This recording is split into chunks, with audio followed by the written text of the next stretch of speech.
அவற்றை இனங்கண்டு சிரமப்பட்டு வெளியே கொண்டு வந்து பயன்படுத்துவோம் என்றிருந்தால் உண்மையில் ஒவ்வொரு மனிதர்களை கொண்டும் நிறைய பயன்பாடுகளும் பிரயோஜனங்களும் சமூகத்தில் உண்டாகும். ஆனால் எமது சமூகத்தில் வாழுகின்ற பல்வேறு திறமை ஆற்றல் எல்லாம் மிக்கவர்கள் காலத்தால் கண்டுகொள்ளப்படாமலே அவர்களுடைய காலத்தை முடித்துக் கொண்டு மண்ணறைக்கு சென்று விடுவதை பார்க்கின்றோம். ஒவ்வொரு மனிதனிடம் இருக்குகின்ற பிரயோஜனங்கள் அது சமூகத்துக்கானவை. அந்த பிரயோஜனங்களை அவன் வெளிப்படுத்துவதன் மூலம் அவன் அல்லாஹ்விடத்திலே பெருமதியானவனாக மாறுகிறான். எனவே ஒரு மனிதன் தன்னை ஒரு கிணற்று தவறையாக மாற்றிக் கொள்வதன் மூலம் அல்லது தன்னுடைய தன்னம்பிக்கையை இழப்பதன் மூலம் அவன் சமூகத்திற்கும் அநியாயம் செய்கிறான், தன்னுடைய மறுமைக்கும் அவன் அநியாயம் செய்கிறான். சமூகத்துக்கு அவனால் கிடைக்கும் பலன்கள் அற்று போகின்ற அதே வேளை அவனுடைய இந்த உலக வாழ்க்கை மூலம் அவனுடைய பட்டுவதைக்கு கிடைக்க வேண்டிய பல்வேறு பயன்பாடுகளும் அற்று போகின்றன. எனவே உலகத்தில் மனிதர்களாக நாங்கள் வாழுகின்ற பொழுது அல்லாஹ் தஆலா எங்களுக்குள்ளான நிறைய தன்மைகளை, நிறைய பயன்பாடுகளை, நிறைய ஆற்றல்களை அல்லாஹ் தஆலா வைத்திருப்பார். சமூகம் என்று நாங்கள் சொல்லுகின்ற பொழுது அங்கே பிரதானமாக 3 சாரார்கள் இருப்பார். ஒன்று ஆன்மீகத்துடன் சம்பந்தப்பட்டவர்கள், மார்க்க ரீதியாக கற்றறிந்தவர்கள். அவர்களிடம் அணுகுவதன் மூலமாக எங்களுடைய மார்க்க பிரச்சனைகளை தீர்த்துக் கொள்ள முடியும், அல்லது அவர்கள் மூலமாக எங்களுடைய ஊர்களிலே மார்க்க ரீதியான வளர்ச்சிகளை உண்டாக்கி கொள்ள முடியும். எனவே இவர்கள் சமூகத்தின் முதுகெலும்புகள். இவர்கள் இல்லாவிட்டால் ஒரு சமூகம் வளர்ச்சி அடைய மாட்டார். இவர்கள் இல்லாவிட்டால் ஒரு சமூகத்தில் நேர்மையும் மார்க்கமும் இருக்க மாட்டார். அவனவன் விரும்பிய மாதிரி வாழ்ந்து விடுவான். எனவே முதலாவது ஒரு சமூகத்தின் முதுகெலும்பாக இருப்பவர்கள் அவர்களுடைய ஆன்மீக துறையில் இருக்கின்றனர். அதே போன்று அந்த சமூகத்தின் இன்னொரு சாரார் தான் கற்றறிந்த துறை சார்ந்தவர். இவர்களும் சமூகத்திற்கு மிக இன்றியமையாதவர்கள். ஒவ்வொரு துறையிலும் இருக்கின்ற துறை சார்ந்தவர்கள், கற்றறிந்தவர்கள், படித்தவர்கள், மேதைகள், இப்படியானவர்களை கொண்டும் அந்த சமூகம் பயன்படுத்தாவிட்டால் அந்த சமூகத்தின் பிரயோஜனங்கள் நாளடைவில் கேள்விக்குறியாக மாறிவிடும். மூன்றாவதாக ஒரு சமூகத்தின் மிக முக்கியமானவர்கள் அந்த சமூகத்தின் வசதி படைத்தவர்கள், சமூகத்திற்காக செலவழிப்பவர்கள், கொடுத்துதவக்கூடியவர்கள். அதே நேரத்தில் இன்னொரு சாரால்தான் ஆலோசனைகள் வழங்கக்கூடிய, நல்ல சிந்தனையுள்ள, நல்ல மசூராக்களை கொடுக்கக்கூடிய, சமூகம் பிழையான வழிகளில் செல்லுகின்ற பொழுது அவர்களுக்கு நல்ல ஆலோசனை வழங்கக்கூடிய ஒரு சாரா. இப்படி சமூகத்தின் பல்வேறு பிரயோஜனமான இலைமறையானவர்கள் மறைந்திருக்கத்தான் செய்வார்கள். எனவே ஒரு சமூகம் என்று சொல்லுகின்ற பொழுது நாம் எல்லோரும் ஒன்று சேர்ந்தால் எமது ஊரை, எமது கிராமத்தை ஒரு கனவு கிராமமாக மாற்றலாம். உலகெங்கும் பேசப்படுகின்ற, எங்களை எட்டி பார்க்குகின்ற, எங்களை பார்த்து மூக்கிலே விரல் வைக்குகின்ற, ஆச்சரியப்படுகின்ற, பொறாமைப்படுகின்ற ஒரு பிரயோஜனமான சமூகமாக எங்களுக்கு மாற முடியும். எனவே அன்பார்ந்தவர்களே, இந்த பல வளங்கள் கொடுக்கப்பட்டவர்கள் எல்லா ஊர்களிலும் இருக்கிறார். எந்த ஊர் அதை பயன்படுத்திக் கொண்டிருக்கிறதோ அந்த ஊர் மிளிர்கிறது, சிறப்பாக மாறுகிறது. எங்கள் பயன்படுத்தப்படவில்லையோ அதை வேற்று ஊரை சேர்ந்தவர்கள் பயன்படுத்திக் கொண்டு போய்விடுவார். எமது ஊரின் வளங்கள் வேறு ஊர்களுக்கு தாரை வார்க்கப்படும். எனவே அன்பார்ந்தவர்களே, அது பிழை அல்ல. ஆனால் முதலாவது நாம் பயன்படுத்திக் கொள்ள வேண்டும். மார்க்க அறிவு கொடுக்கப்பட்டு இருக்குகின்ற ஒரு சாராரிலே ஸல்லல்லாஹு அலைஹி வஸல்லம் 3 விதமானவர்களை சொல்லி காட்டினார்கள். அது எல்லா துறைக்கும் பொருந்தும். மார்க்க அறிவு கொடுக்கப்பட்டவர்கள், ஆனால் அதிலே 3 தரம் வாய்ந்தவர்கள் இருக்கிறார்கள் என்று ஒரு ஹதீஸில் அழகாக சொன்னார்கள். ஸல்லல்லாஹு அலைஹி வஸல்லம் சொன்னார்கள், மஸலு மா பஅஸனி அல்லாஹு பிஹி மினல் ஹுதா வல் இல்ம். அல்லாஹ் என்னை எந்த நேர்வழியையும் இல்மையும் கொடுத்து அனுப்பினானோ அதற்கு உதாரணம் என்ன தெரியுமா? கமஸலில் கைஸ், ஒரு மலையை போல. அழகான உதாரணம். ஒரு மலையை போல, மழை பெய்கிறது. அந்த மழை மூலமாக அஸாப அர்தன், அது எல்லா பூமியிலும் படுகிறது, எல்லா நிலத்திலும் படுகிறது. ஃபகான மின்ஹா நகியா, அதில் ஒரு பூமி இருக்கிறது, பூமி, சிறந்த பூமி. ஏன் சிறந்தது தெரியுமா? கபிலத்தில் அந்த வானத்திலிருந்து அந்த பெய்த தண்ணீரை உறிஞ்சிக் கொள்கிறது. அது நல்ல பயிர் பச்சைகளை முளைக்கச் செய்கிறது. தண்ணீரை உறிஞ்சிக் கொள்கிறது, பயிர் பச்சைகளை முளைக்கச் செய்கிறது. இன்னொரு பூமி இருக்கிறது, கொஞ்சம் கொஞ்சம் முரட்டுத்தனம் வாய்ந்தது. அது முந்தைய பூமியை போன்று உள்வாங்கிக் கொன்ற தன்மை குறைவானது. முரட்டுத்தனம் கொஞ்சம் பிடித்தது, அது கொஞ்சம் வளர்ந்தது. ஆனால் அது என்ன தெரியுமா செய்யும்? தண்ணீரை சேமித்துக் கொள்ளும். தண்ணீரை சேமித்துக் கொள்ளும். அல்லாஹ் மக்களுக்கு அதை கொண்டு பலன் கொடுப்பார். குடிப்பார்கள், விவசாயத்துக்கு பயன்படுத்துவார்கள், கால்நடைகளுக்கு கொடுப்பார்கள். தண்ணீரை தேக்கி வைத்துக் கொள்ளும். அதுவும் பிரயோஜனம் தான். மூன்றாவது ஒரு பூமியை சொன்னார்கள்,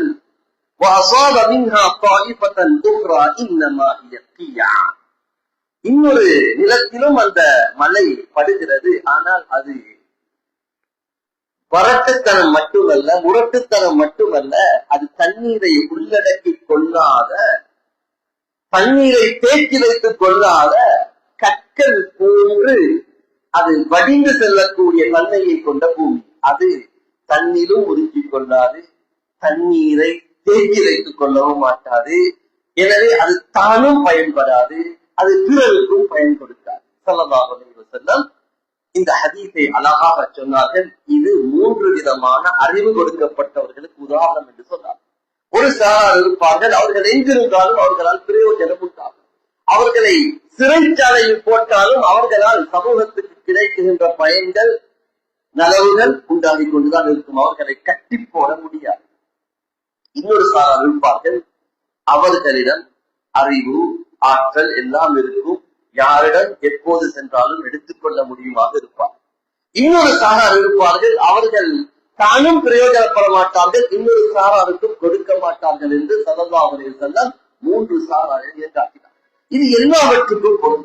அது பணமாக இருக்கலாம், அறிவாக இருக்கலாம், ஏனைய துறை சார்ந்தவர்களாக இருக்கலாம். எல்லா துறைக்கும் இது பொருள்.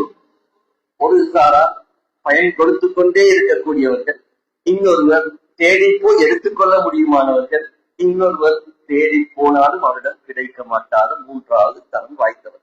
அன்பார்ந்தவர்களே, இந்த சமூகத்தில் இந்த 3 விதமானவர்கள் இருப்பார்கள். அவர்களாக முன்வந்து சமூகத்துக்கு பயன் கொடுக்கக்கூடியவர்கள், தேடி போனால் கிடைத்துக் கொள்ள முடியுமானவர்கள், சிலர்களை அவர்களிடம் புரிஞ்செடுத்தாலும் தர முடியாத, தர விரும்பாத, அப்படியான 3 மக்கள் இருக்கத்தான் செய்கிறார். எனவே அன்பார்ந்தவர்களே, இதுவே இந்த முடிவுமான அளவுக்கு ஒவ்வொருவரிடமிருந்தும் நாங்கள் பயன்களை எடுத்துக் கொள்ளுகின்ற பொழுது ஊர் வளர்மிக்க ஊராக மாறும், சிறப்பான ஊராக மாறும். யாரிடம் என்ன எடுக்க வேண்டும் என்ற அறிவு, அதற்குத்தான் பெயர் ஆளுமை என்பது. யாரிடம் என்ன எடுத்துக் கொள்ளலாம். ஸல்லல்லாஹு அலைஹி வஸல்லம் அவருடைய வாழ்க்கை நெடுக அந்த ஆளுமையை நிறைய காணலாம். ஒவ்வொரு சஹாபாக்களை உருவாக்கி பட்டம் கொடுத்தார். ஒவ்வொரு நபித்தோழர்களுக்கு இது துறை சார்ந்தவர்கள் என்று இனம் கண்டார்கள். உங்களுக்கு மார்க்க விஷயத்தில் ஹலால் ஹராமின் பிரச்சனை வந்தால், அலமுஹும் பில் ஹலாலி வல் ஹராம் முஆத் இப்னு ஜபல், நீங்கள் முஆத் இப்னு ஜபலிடம் சொல்லுங்கள், அவரிடம் அதற்கு தீர்வு இருக்கிறது. குர்ஆனிலே உங்களுக்கு பிரச்சனை வந்தால் அக்ரஹும் உபை இப்னு கஅப், ஹஜ்ரத் உபை இப்னு கஅப் நிறைய பேரை சொல்லி இருக்கிறார்கள். அதில் ஒருவர் உபை இப்னு கஅப் ரலியல்லாஹு அன்ஹு. குர்ஆனிலே உங்களுக்கு பிரச்சனை வந்தால், உங்களுக்கு இடையிலான சமூக வாழ்க்கையில் பிரச்சனை வந்தால், தீர்ப்பு தேடுவதாக இருந்தால் அலி, நல்லா தீர்ப்பு சொல்லுகின்ற ஆற்றல் ஹஜ்ரத் அலியிடம் இருந்தது. உங்களுக்கு வாரிசு சொத்து போன்ற விடயங்களில் பிரச்சனை வந்தால் அங்கே ஸைத் இப்னு சாபித், அப்ரஹும் ஸைத் இப்னு சாபித், இப்படி ஸல்லல்லாஹு அலைஹி வஸல்லம் இனம் கண்டார்கள். உங்களுக்கு ஒருவரை நம்பிக்கையாக ஒரு இடத்துக்கு அனுப்ப வேண்டுமாக இருந்தால், அமீனு ஹாதிஹில் உம்ம அபூ உபைதா இப்னு ஜர்ராஹ், இந்த உம்மத்தின் நம்பிக்கையாளர் அபூ உபைதா என்று ஒவ்வொரு நபித்தோழர்களை இனம் காட்டினார். நிறைய ஹதீஸ்களுடைய கிதாபுகளை எடுத்து பார்த்தால் மனாகிபு ஸஹாபா என்ற ஒரு பாடத்தை எழுதியிருப்பார்கள். ரசூலுல்லாஹி ஸல்லல்லாஹு அலைஹி வஸல்லம் சஹாபாக்களை புகழ்ந்து தள்ளிய பகுதிதான் அந்த மனம். நாம் இன்று எத்தனை பேரை புகழ்வோம்? புகழவே மாட்டோம். இன்று நிறைய பேருக்கு புகழ்ச்சி வராது, புகழமா. நல்லது செய்தாலும் அடக்கிக் கொள்வோம், மனசால் தான் சொல்லுவோம், புகழ்வது கிடையாது. முகத்துக்கு நேராக புகழ்வது பெருமை வருமாக இருந்தால் தடை செய்யப்பட்டிருக்கிறது. அதை தவிர மக்களை இனங்கட்டு அவர்களை புகழ்ந்து அவர்களை அதிலே இன்னும் அவர்களை ஆர்வமூட்டுவதும் மார்க்கத்தில் உள்ளதுதான். ஸல்லல்லாஹு அலைஹி வஸல்லம் ஒவ்வொரு சஹாபாக்களை பற்றியும் புகழ்ந்திருக்கிறார்கள். நிறைய சஹாபாக்கள், திரு சஹாபாக்களுடைய பெயர்களை கூட நாங்கள் கேள்விப்பட்டிருக்க மாட்டோம், ஆனால் அவர்களை ஸல்லல்லாஹு அலைஹி வஸல்லம் புகழ்ந்திருக்கிறார். எனவே அன்பார்ந்தவர்களை, இது ரசூலுல்லாஹி ஸல்லல்லாஹு அலைஹி வஸல்லம் மாபெரும் ஆளுமை. யாரிடம் எப்படி எடுக்க வேண்டுமோ அதை எடுத்துக் கொள்வார். ரசூலுல்லாஹி ஸல்லல்லாஹு அலைஹி வஸல்லம் வாழ்க்கையில் நடைபெற்ற போர்களை பாருங்கள். போர்களிலே எத்தனை சஹாபாக்கள் கொலை செய்யப்பட்டிருக்கிறார்கள். ஆனால் எங்காவது படைக்கு தளபதியின் பிரச்சனை வந்திருக்கிறதா? இல்லை. அங்கே ஒருவர் மௌத்தா அடுத்தவர் தயாராகி கொண்டிருப்பார். ஆனால் எமது ஊர்களை எடுத்து பாருங்கள். யாராவது ஒரு தலைவர் இல்லாவிட்டால் இன்னொரு தலைவர் கிடையாது. ஒன்றுக்கு ஒரு தலைமைத்துவத்துக்கு ஒரு ஆள் இல்லாவிட்டால் அங்கு அடுத்த ஆள், அடுத்த அந்த இடத்தை நிரப்ப இன்னொருவர் கிடையாது. அங்கு சஹாபாக்கள், எத்தனை சஹாபாக்கள் ஷஹீதாக்கப்பட்டார்கள். அடுத்த இடத்துக்கு இன்னொருவர் வந்து விடுவார், அவர் அங்கே தயாரிக்கப்பட்டு விடுவார். அதற்கான வழிகாட்டல் கொடுக்கப்படும். இளம் சஹாபாக்கள் 15, 16, 17 வயது நிரம்பிய சஹாபாக்களை கூட ஸல்லல்லாஹு அலைஹி வஸல்லம் பல பெரும் பொறுப்புகளுக்கு பயன்படுத்தி இருக்கிறார். எனவே அன்பார்ந்தவர்களே, அது பொருளாதார வளமாக இருக்கலாம், மனித வளமாக இருக்கலாம், ஆளுமை வளமாக இருக்கலாம். எல்லாம் சமூகத்திலே பயன்படுத்தப்படுவதற்கு மிக முக்கியமான விடயம் சமூக ஒற்றுமை. இதுதான் ஆக முக்கியம். எங்கு சமூகத்தின் ஒற்றுமை சிதைந்து விடுமோ அங்கு சமூகத்தின் பயன்பாடுகள் அற்றுப்போய்விடும், அங்கு பிரயோஜனம் எடுக்க முடியாது. ஒற்றுமை என்பது ஒரு சமூகத்தின் ஆணி வேரை போலவே அது மிகச் சிரமமான விடயம் கூட, லேசான விடயம் அல்ல ஒற்றுமை என்பது. ஏனென்றால் அங்கு பல கருத்துக்களை கொண்டவர்கள், பல சிந்தனைகளை கொண்டவர்கள், பல பாசறையில் வளர்ந்தவர்கள், பல குடும்ப பின்னணிகளை கொண்டவர்கள், பல சமூக சூழல்களை கொண்டவர்கள் எல்லாம் ஓரிடத்தில் இருப்பார்கள். எல்லோரையும் திருப்திப்படுத்திக் கொண்டு நகர்வது என்பது கஷ்டம்தான். ஆனால் அந்த சகிப்புத்தன்மை வேண்டும், சகிப்புத்தன்மை வேண்டும். 5 பேரை வைத்து ஒரு இயக்கம் ஆரம்பித்தாலும் நாளைக்கு அந்த 3 பேர் வேறாகவும் 2 பேர் வேறாகவும் வைத்து இந்த ஒரு இயக்கத்தை ஆரம்பித்து விடுவார். 3 பேராக இருப்போர் நாளைக்கு அதிலே ஒருவர் உடைந்து போய் இன்னொரு இயக்கத்தை நான் தலைவர் என்று ஆரம்பித்து விடுவார். அன்பார்ந்தவர்களே, இன்று நிறைய சமூகங்கள் உடைந்து போனதற்கான காரணம் அதுதான். ஒற்றுமை இல்லை, சகிப்புத்தன்மை இல்லை, விட்டுக் கொடுக்கின்ற மனப்பான்மை இல்லை. அன்பார்ந்தவர்களே, ஒரு இடத்தில் இருப்போமாக இருந்தால் கட்டாயம் விட்டுக் கொடுக்க வேண்டும், சகிப்புத்தன்மை வேண்டும். இது இல்லாமல் ஒற்றுமை என்ற ஒன்றை எங்களுக்கு இனங்காண முடியாது, அதை கண்டுகொள்ளவே முடியாது. ரசூலுல்லாஹி ஸல்லல்லாஹு அலைஹி வஸல்லம் அவர்கள் முதலாவது செய்த வேலை என்ன தெரியுமா? மக்களுக்கிடையே சமத்துவத்தை கொண்டு வந்தார். சமத்துவம் இல்லாமல் ஒற்றுமை கிடையாது. நான் பெரியார், நீ சிறியார் என்பது வந்தால் அங்கு ஒற்றுமை கிடையாது. நானும் நீயும் சமனென்று வந்தால் மட்டும்தான் ஒற்றுமை உண்டாகும். ரசூலுல்லாஹி ஸல்லல்லாஹு அலைஹி வஸல்லம் செய்த முதல் காரியம் என்ன தெரியுமா? மக்களுடைய காலத்தில் சாதி வேறுபாடு இருந்தது, சாதி வேறுபாடு. நான் குறைஷ் கோத்திரத்தை சேர்ந்தவன், நீ இந்த கோத்திரம், நீ குறைஷி அல்ல என்ற ஒரு சாதி வேறுபாடு அங்கு இருந்தது. அதனால் தான் யாராவது புதிய ஒரு நபர் மக்காவுக்கு வந்தால் அவருக்கு வர முடியாது. மக்காவில் இருக்கின்ற ஏதாவது ஒரு குறைஷி கோத்திரத்தோடு வைத்து ஒப்பந்தம் செய்து இணைந்து கொள்ள வேண்டும். அப்போதான் அவருக்கு பாதுகாப்பு, பெறப்பா என்று சொல்வார்கள் அரபி. அவர் இவரோடு இணைந்து கொண்டால் தான் பாதுகாப்பு கிடைக்கும். சும்மா ஒருவருக்கு ரோடில் வந்து வசிக்க முடியாது. அன்பார்ந்தவர்களே, ரசூலுல்லாஹி ஸல்லல்லாஹு அலைஹி வஸல்லம் இதை அடியோடு தூக்கி வீசினார். ரசூல் ஸல்லல்லாஹு அலைஹி வஸல்லம் அவருடைய ஒரே தத்துவம், ஒரே கோட்பாடு என்ன தெரியுமா? இந்த உலகம் அதிலே தோற்று போயிருக்கிறது. அன்னாசு மின் ஆதம வ ஆதமு மின் துராப். எல்லா மக்களும் ஆதமிலிருந்து வந்தவர்கள், ஆதம் மண்ணிலிருந்து வந்தவர். எனவே நீங்கள் எல்லோருமே மண்ணிலிருந்து வந்த ஒரே தந்தை தாய்க்கு பிறந்தவர்களை தவிர உங்களில் யாருக்கும் யாரை விடவும் சிறப்பு கிடையாது. மக்கள் 2 வகைதான். ஒன்று அமல் செய்து நல்லவனாக இருப்பான், இன்னொன்று பாவம் செய்து கெட்டவனாக இருப்பான். 2 தான். மக்காவுடைய வெற்றியிலே அடித்து சொன்னார்கள். அத்தனை சமூகத்துக்கு முன்னாலும் இது சொன்னார்கள். ரசூலுல்லாஹி ஸல்லல்லாஹு அலைஹி வஸல்லம் சொன்னார், குலப்பெருமைகளை என் காலுக்கு கீழால் போட்டு மீழ்த்து விட்டேன் என்று சொன்னார். இன்னல்லாஹ அஸ்ஹப அன்கும் ஹுப்பியத்தல் ஜாஹிலிய்யா, ஜாஹிலியத்தின் பரம்பரை பெருமைகளையும் நான் அந்த கோத்திரம் இந்த கோத்திரம் என்று வாப்பமாரனுக்கு பெருமை அடித்த அந்த அன்சா பெருமைகளையும் அல்லாஹ் இல்லாமலாக்கி விட்டான் என்று ஸல்லல்லாஹு அலைஹி வஸல்லம் சொன்னார். மக்களை முதலாவது சமத்துவம் கொண்டு வந்தார்கள் ஸல்லல்லாஹு அலைஹி வஸல்லம். அங்குதான் ஒற்றுமையின் ஆணியே, நீயும் நானும் சமம். பள்ளிவாசல் என்று சொன்னார், எல்லாருக்கும் உரிமை, எல்லாரும் சமம். ஊர் என்றால் அங்கு எல்லாரும் சமம். அன்பார்ந்தவர்களே, ரசூலுல்லாஹி ஸல்லல்லாஹு அலைஹி வஸல்லம் பொறுப்புகளை கொடுக்கின்ற பொழுது கூட நீ குறைஷி, நீ ஹாஷிமி, நீ அவர், நீ இவர் என்று பார்க்கவில்லை. ரசூலுல்லாஹி ஸல்லல்லாஹு அலைஹி வஸல்லம் அவர்களுக்கு பிறகு இருந்த ஆக உயரிய பொறுப்பு மஸ்ஜிதுலே இமாம். இமாமத்துக்கு தான் ஆக பெரிய பொறுப்பு. நபி ஸல்லல்லாஹு அலைஹி வஸல்லம் அந்த பொறுப்புக்கு யாரை நியமிப்பார்கள் தெரியுமா? யுத்தங்களுக்கு போகின்ற போது பெரும்பாலும் ஸல்லல்லாஹு அலைஹி வஸல்லம் நியமித்தது 2 கண்ணும் தெரியாத சஹாபி அப்துல்லாஹ் இப்னு உம்மி மக்தூம் ரலியல்லாஹு அன்ஹு. ஸல்லல்லாஹு அலைஹி வஸல்லம் எப்ப யுத்தங்களுக்காக வெளியில போனாலும் அவர்தான் இமாம், அவர்தான் கவர்னர். மக்காவுடைய முடிவெடுக்கிறது அவர்கிட்ட கையில தான். கண்டறியாத சஹாபி. நாங்க இன்னைக்கு உடல் ரீதியாக குறையுள்ளவர்கள், வலது குறைந்தவர்கள் என்று சொல்வோம், அல்லது விசேட திறன் கொண்டவர்கள் என்று சொல்வோம். எப்படி சொன்னாலும் நாம் இன்று மனதால் அவர்களுக்கு கொடுத்திருக்கின்ற தரம் என்ன? அன்பார்ந்தவர்களே, ஸல்லல்லாஹு அலைஹி வஸல்லம் என்ன தரத்தை கொடுத்தார்? இரண்டாவது அதி உயரிய பொறுப்பு அதான் சொல்லுகின்ற பொறுப்பு. அதற்கு கொடுத்தது, தெரிவு செய்தது ஒரு அடிமை, பிலால் இப்னு ரபாஹ் ரலியல்லாஹு அன்ஹு.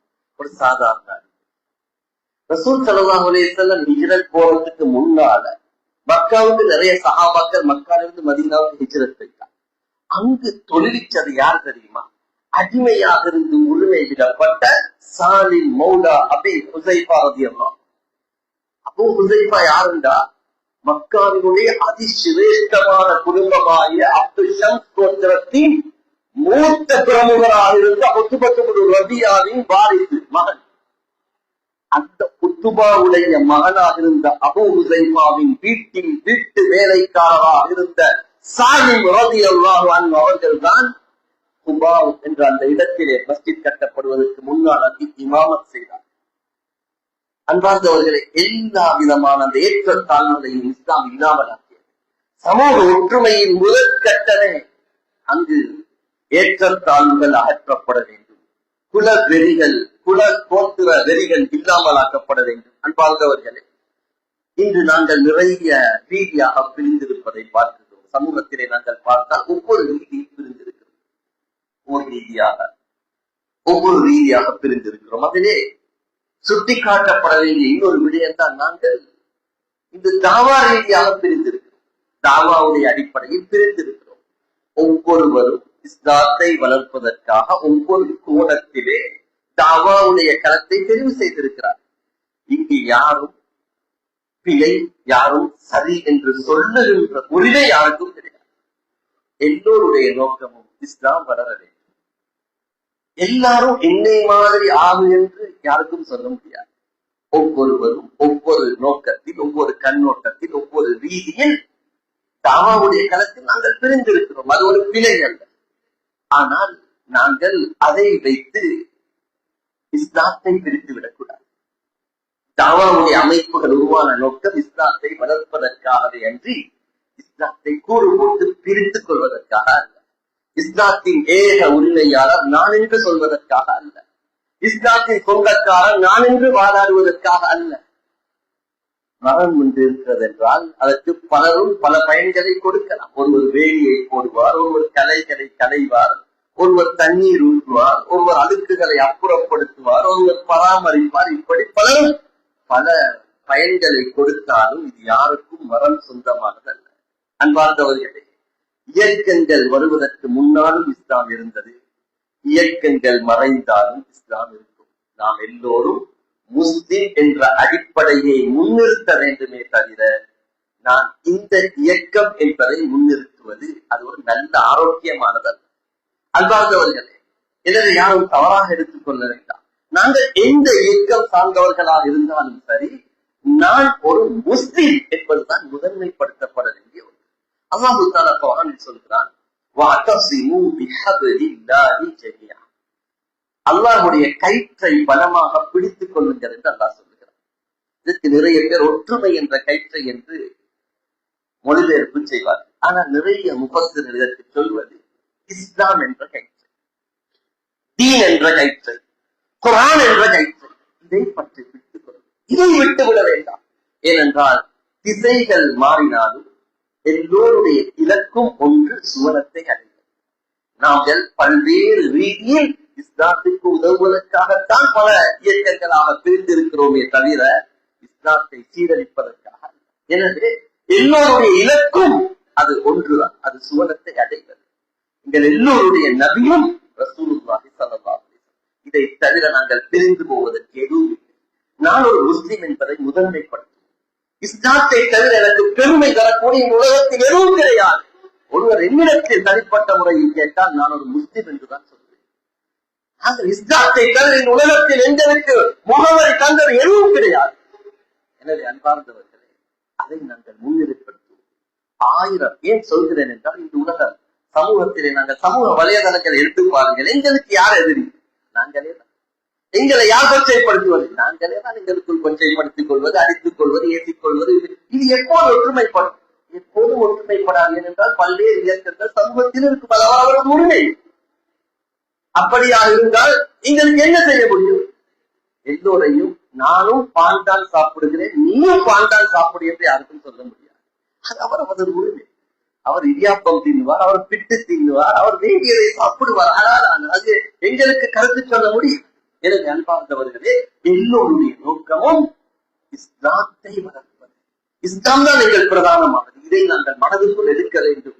அன்பார்ந்தவர்களே, உலக வரலாற்றிலே இஸ்லாத்தினுடைய எல்லா நாடுகளுடைய வீழ்ச்சியின் அடிப்படையை எடுத்து பாருங்கள். எங்கு ஆரம்பித்தது என்றால் வேற்றுமையில் தான் ஆரம்பித்திருக்கிறது, பிரிவினைகளில் தான் ஆரம்பித்திருக்கிறது. பிரிவினைகள் நெருக்கமாக இருந்தால் ஒரு நாளும் நாங்கள் வளர்ச்சியை அடைய முடியாது. அல்லாஹ் தஆலா அதைத்தானே சொல்கிறார், வஅதஸிமு பிஹப்லில்லாஹி ஜமீஅன் வலா தஃபர்ரகு. பிரிஞ்சிடாதீங்க, பிரிஞ்சா உங்கள் பலம் சென்று விடும் என்று அல்லாஹ் சொல்கிறார். உங்களோட பலம் வைத்து. நாங்கள் எல்லாரும் நிறைய ஸ்பெயினை பற்றி சொல்லுகிறோம், ஸ்பெயினுடைய வரலாறை பற்றி பேசுகிறோம். பல காரணங்கள் ஸ்பெயினுடைய வீழ்ச்சிக்கு இருக்கலாம். ஆனால் அடிப்படையான காரணம் என்ன? கிறிஸ்துக்கு பின் எல்லோரிலிருந்து ஆரம்பிக்கப்பட்ட ஸ்பெயினுடைய இஸ்லாமிய ஆட்சி கிபி 1490 சொச்சத்தில் வீழ்ச்சி அடைகிறது. நிர்மாக்காவுடைய வீழ்ச்சி ஒரு வீழ்ச்சி அடைகிறது. ஸ்பெயினுடைய வரலாறை பற்றி ஒரு தடித்த புத்தகத்தை எழுதி இருக்கிறார் ஒரு முக்கியமான ஆலிம், சிர்ஜானி, ராஹிப் சிர்ஜானி ரஹிமஹுல்லாஹ். அற்புதமான புத்தகத்தை அல்-முன்துருஸ் மினல் ஃபத்ஹி இலா ஸுகுத், ஒரு கடிப்பமான புத்தகம். முழுமையாக வாசிப்பது கொஞ்சம் கஷ்டம் தான். ஸ்பெயினுடைய முன்னாள் பெயர் தான் உந்துருஸ். உந்துருஸின் வெற்றியும் வீழ்ச்சியும், உச்சமும் அதனுடைய பள்ளமும் என்று ஒரு நூலை எழுதி இருக்கிறார். அற்புதமான புத்தகம்.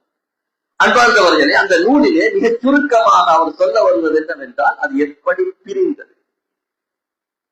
குர்துபா, ஸ்பெயினுடைய பிரதான தலைநகரமாக இருந்த குர்துபா எப்படி விழுந்தது, குர்துபாவுடைய ஆட்சியாளர்கள் செய்த மோசம் என்ன, அந்த வீழ்ச்சிக்கு பிறகு சுமார் குர்துபாவுடைய தலைநகரம் விழுந்த பிறகு 30 துண்டுகளாக ஸ்பெயின் பிரிந்து போனது. உலகத்தில் உச்சகட்ட இஸ்லாமிய நாகரிகமும், இஸ்லாமிய கல்வி மையமும், இஸ்லாமிய பல்கலைக்கழகங்களும், இஸ்லாமிய கட்டிட நிபுணத்துவங்கள், கலைகளும் எக்கச்சக்கமாக காணப்பட்ட அந்த ஸ்பெயின் குர்துபாவுடைய வீழ்ச்சி 30ஆக உடைந்து 5 பிரதான தலைமைகளுக்கு கீழால் அவர்கள் ஒன்று சேர்கிறார்கள்.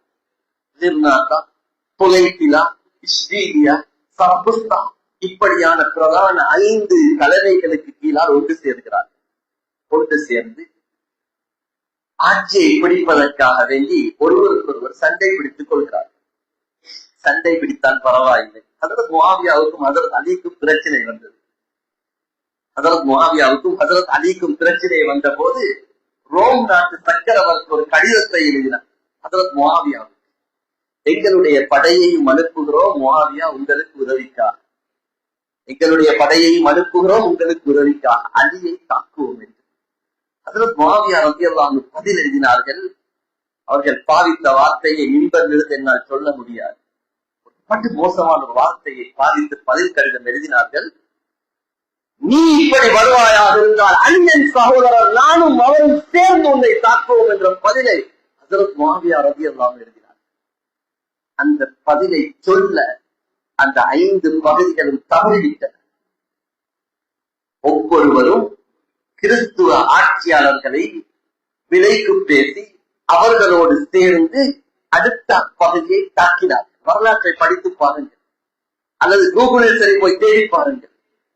அன்பார்ந்தவர்களே, ஒவ்வொரு பகுதியும் சேர்ந்து அடுத்த கிறிஸ்துவ மன்னர்களோடு சேர்ந்து அடுத்த பகுதியை தாக்கி ஒவ்வொரு பகுதியாக வீழ்ச்சி அடைய செய்து கிறிஸ்துவர்களுடைய கைக்கு தாரை வார்த்தார்கள், கையால் அள்ளி கொடுத்தார்கள்.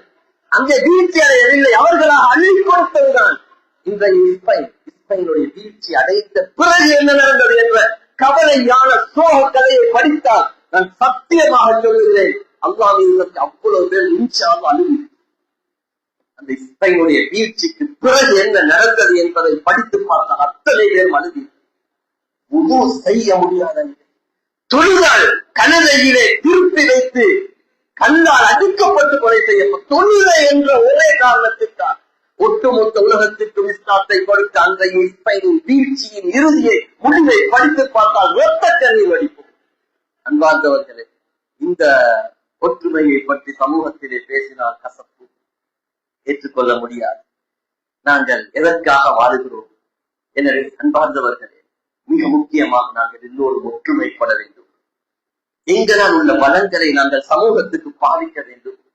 நாங்கள் எல்லோரும் இஸ்லாத்துக்கு கடன்பட்டு இருக்கிறோம், என் பெற்றோருக்கு கடன்பட்டு இருக்கிறோம், எமது ஊருக்கு கடன்பட்டு இருக்கிறோம். என்னுடைய ஊருக்கு நாம் ஒவ்வொருவரும் கடனாளிகள். எத்தனை இலவசங்களை நாங்கள் அனுபவிக்கிறோம். எங்களுடைய முன்னோர்களுக்கு அல்லாஹ் ரஹ்மத் செய்யணும், அவர்களை போன்ற புத்திசாலிகள் கிடையாது. இத்தனை மார்க்க உபதேசங்களும் மார்க்க வளர்ச்சிகளும் இல்லாத அந்த காலத்திலே ஊரில் இருந்த ஒரே ஒரு அப்பா எழுதி பேசின அத்தனை பேரும் கட்டுப்பட்டு வாழ்ந்த ஒரு காலம் இருந்தது. அங்கு ஒழுக்க பேணப்பட்டது. யாரும் யாருக்கு முன்னாலும் சாரத்தை உயர்த்த மாட்டார்கள். இன்று 21ஆம் நூற்றாண்டின் நாகரிகத்தின் உச்சத்தில் வாழுகிறோம். பெயரது அநாகரிகத்தை மட்டுமே எங்களுடைய உள்ளங்களில் கொண்டிருக்கிறோம் என்றால் அது பொய் அல்ல. அன்பார்ந்தவர்களே, அன்று எத்தனை கட்டுக்கோப்பு இருந்தது. எல்லாருக்கும் கௌரவம் கொடுத்தார்கள், மதித்தார்கள், விமர்சனங்கள் இருக்கவில்லை. எல்லோரையும் மதித்தளவாக சென்றார்கள்.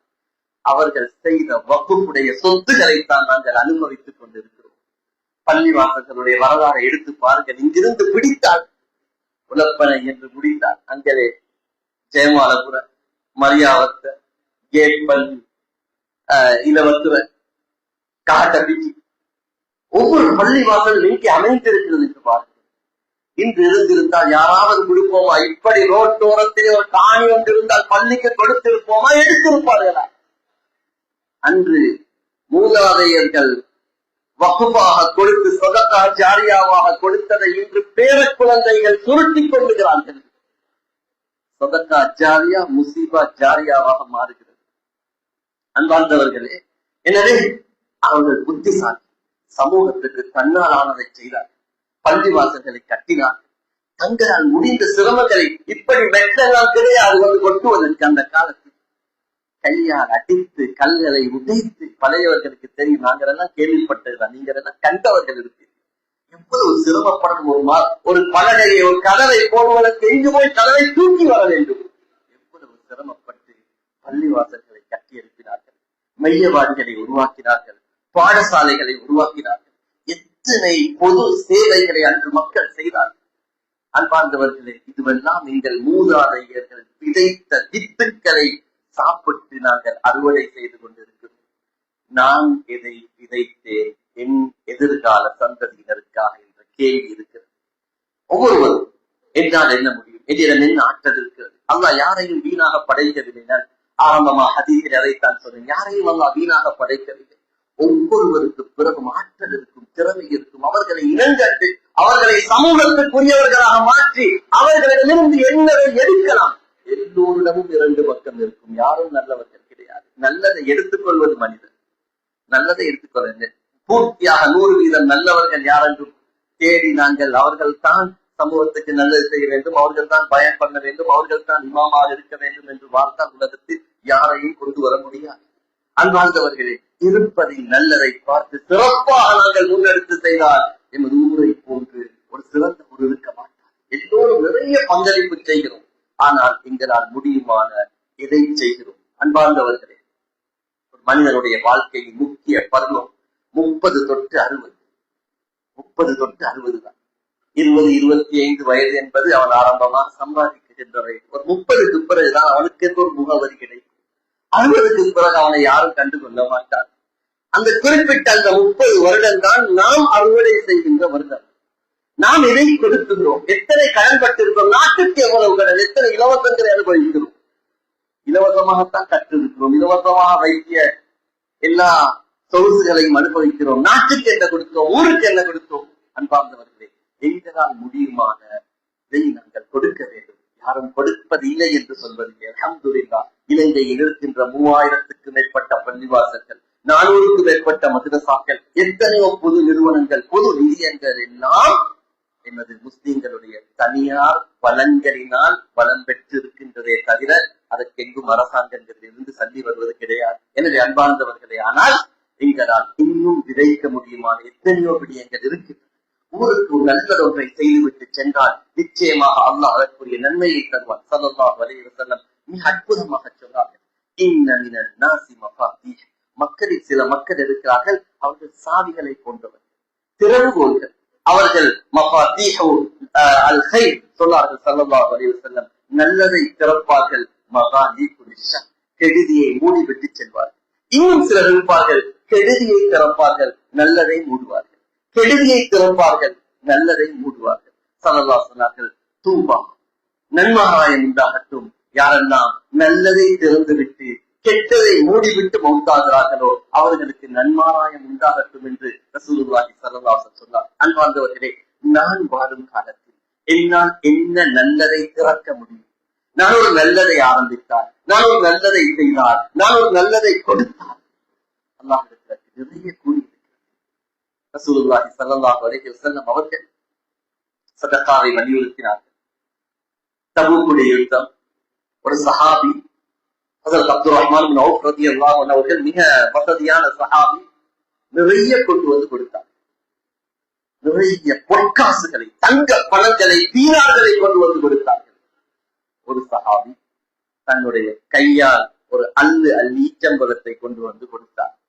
தபூக்குடைய போர் பஞ்சமான காலம், நிறைய தேவை இருந்த காலம். ஒரு சஹாபி கொடுத்தது அள்ளி கொடுத்தார், இன்னொரு சஹாபி கிள்ளி கொடுத்தார். அவரிடம் கிள்ளி கொடுக்கத்தான் இருந்தது. இதை முனாஃபிக்கள் 2 சாராரையும் பரிகசித்தார்கள். ஒரு சாராரை பார்த்து சொன்னார்கள், அப்துர் ரஹ்மான் போன்று அள்ளி கொடுத்தவர்களை பார்த்து சொன்னார்கள், இவர்கள் பேருக்கும் புகழுக்குமாக கொடுக்கிறார்கள். கொஞ்சம் கொடுத்தவர்களை பார்த்து சொன்னார்கள், இந்த பெரிய தேவைக்கு முன்னால் இவருடைய ஒரு கை அல்லது ஈச்சம்பலம் எதற்கு உதவ போகிறது என்று சொன்னார்கள். அல்லாஹ் தஆலா அந்த 2 சாராரையும் புகழ்ந்து பழித்தவரை இகழ்ந்து அல்லாஹ் குர்ஆனுடைய வசனத்தை இறக்கினார். அல்லதீன யல்மிஸூனல் முத்தவ்விஈன மினல் முஃமினீன பிஸ்ஸதகாத், முஃமின்களில் சதகாவை அள்ளி கொடுக்கின்ற ஒரு சாரார் இருக்கிறார். இன்னொரு சாரார் வல்லதீன லா யஜிதூன இல்லா ஜுஹ்தஹு, அவர்களால் இத்தனை தான் சம்பாதிக்க முடியும், இவ்வளவுதான் முடியும், கஷ்டப்பட்டா கூட இவ்வளவுதான் முடியும், அப்படியும் கொடுக்கிறார். இவர்களை பார்த்து அவர்கள் பரிகாசம் செய்கிறார்கள். அல்லாஹ் அவர்களை பரிகாசம் செய்கிறார் என்று அல்லாஹ் குர்ஆனிலே சொல்கிறார். எனவே அன்பார்ந்தவர்களே, ஒவ்வொரு மனிதனும் வளமானவர்கள், ஆற்றல் மிக்கவர்கள், திறமையுள்ளவர்கள்.